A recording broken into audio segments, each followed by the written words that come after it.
Vendredi 11 septembre 2020, nous décollons à 2 DR400 du Versou pour nous rendre en Italie sur l'île d'Elbe. Le temps de vol doit être d'à peu près 2h30. La Dent de Crolles, le Vercors avec le Montéguille et le Grand Vémont. Puis nous arrivons sur le Dévoluy, le Châtel, l'Aiguille, l'Aubiou,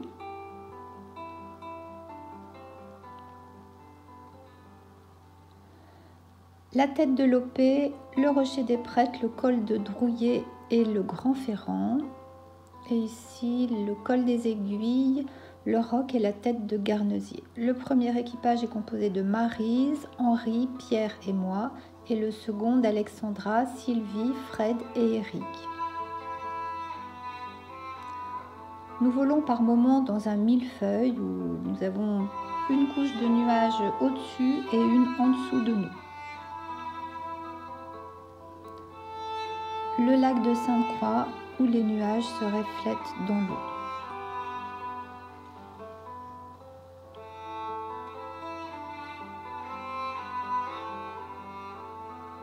Puis nous arrivons sur la côte. Toujours ce millefeuille avec des nuages importants. Et au bout d'une heure de traversée maritime, nous apercevons au loin la Corse.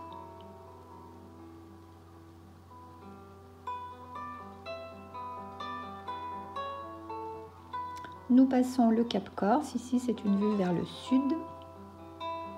Et enfin nous avons vu l'île d'Elbe, notre destination. Nous allons nous poser sur l'aérodrome de Marina di Campo.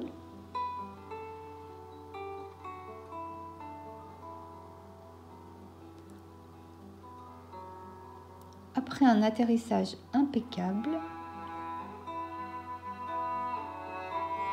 nous amarrons les avions.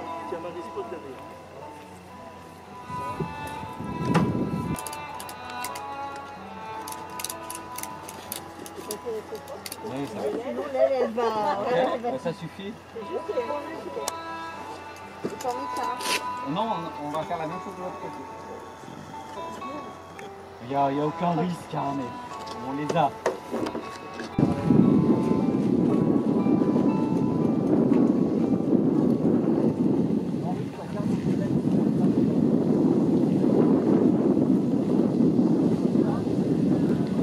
Et bien sûr, Mais non, t'as rien compris.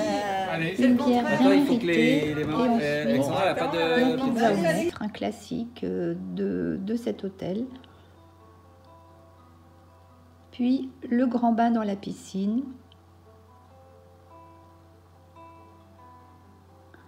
L'apéritif sur la plage et le coucher de soleil.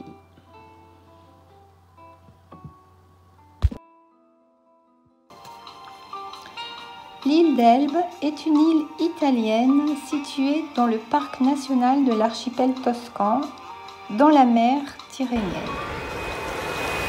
Ce samedi 12 septembre, nous sommes rendus sur la plage de Marina di Campo, sur l'aérodrome, les cormorans qui barbotent et réservé un bateau pour le lendemain. Ensuite, nous avons pris un car pour nous rendre de l'autre côté de l'île, à Portoferraio. Des sous-vêtements professionnels. Portoferraio est la principale agglomération de l'île et ses revenus reposent sur le tourisme.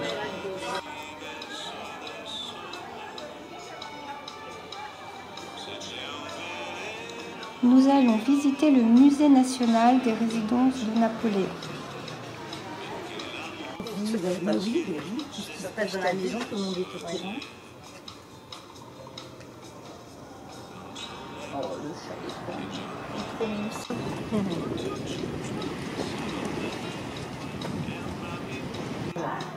Ça noir. Il vit dans le sombre. Une colonie de tortues de terre.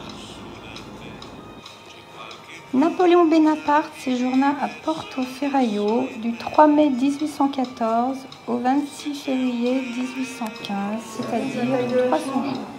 On peut visiter les appartements, les différentes chambres. Et du jardin, on a une magnifique vue sur le phare.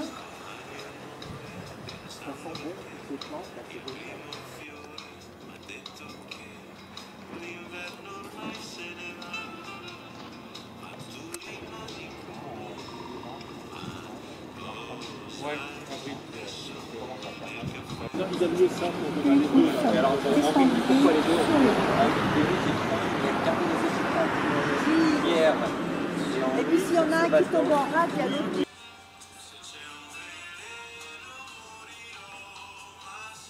et avons pris à nouveau le bus pour rentrer à Marina di Campo.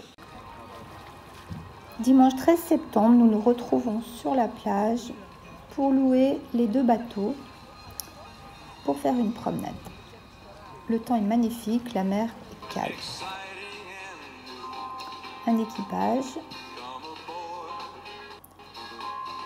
Pierre et Henri.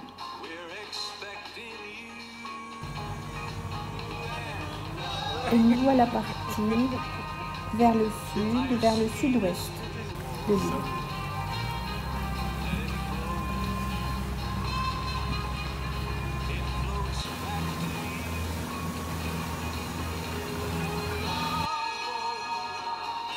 Un magnifique voilier.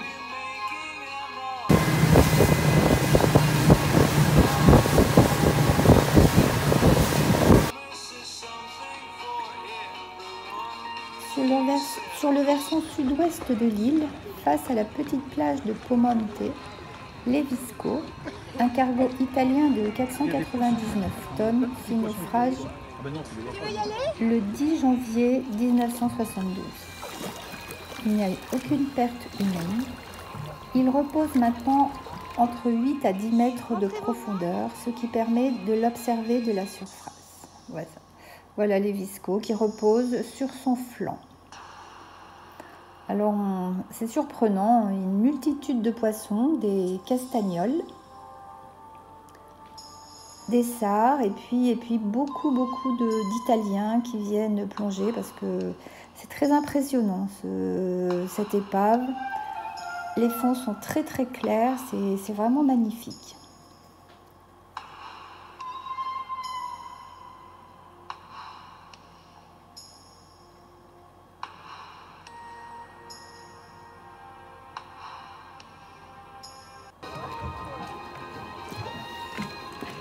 C'est agréable. Ensuite, nous reprenons notre route pour aller visiter plus à l'est.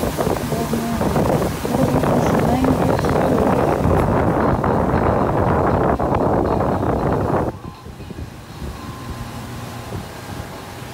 Il y a du vent de travers. Voilà. C'est là où il y a tous les pédalos. En fait, les Italiens entrent avec des pédalos dans la C'est extraordinaire. Hein.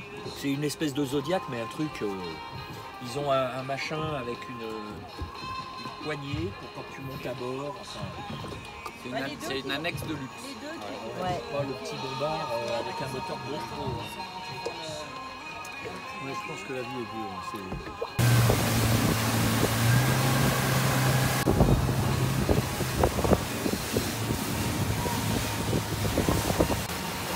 Et nous rentrons.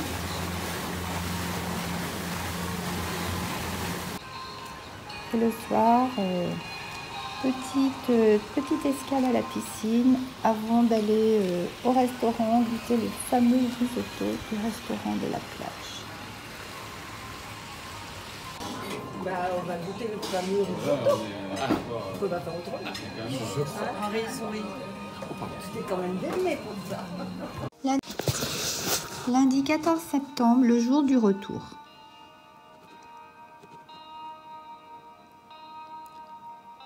Décollage du GTPT face à la montagne.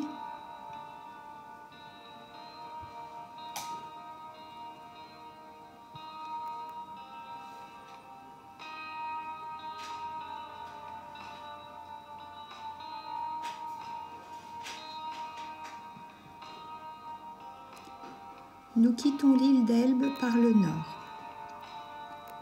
Le Cap Corse, arrivé à Cannes,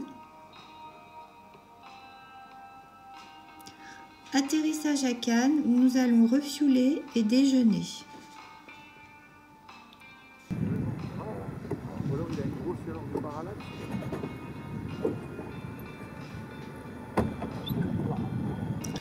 Le Cabanon, un restaurant sur la plage très sympa.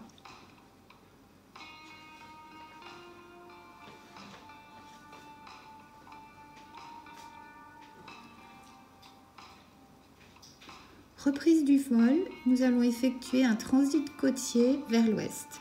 L'Estérel,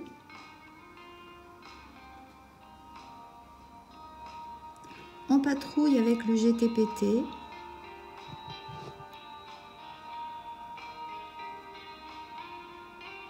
la presqu'île de Gien et, surprise, un sous-marin. Il s'agit du Suffren, c'est un sous-marin nucléaire d'attaque nouvelle génération qui a été mis à l'eau le 28 avril 2020 dans la Manche et qui va poursuivre en Méditerranée et dans l'Atlantique ses essais en mer. Le Cap Sissier, l'île des Ambiers, le Grand Rouveau avec son phare, le port,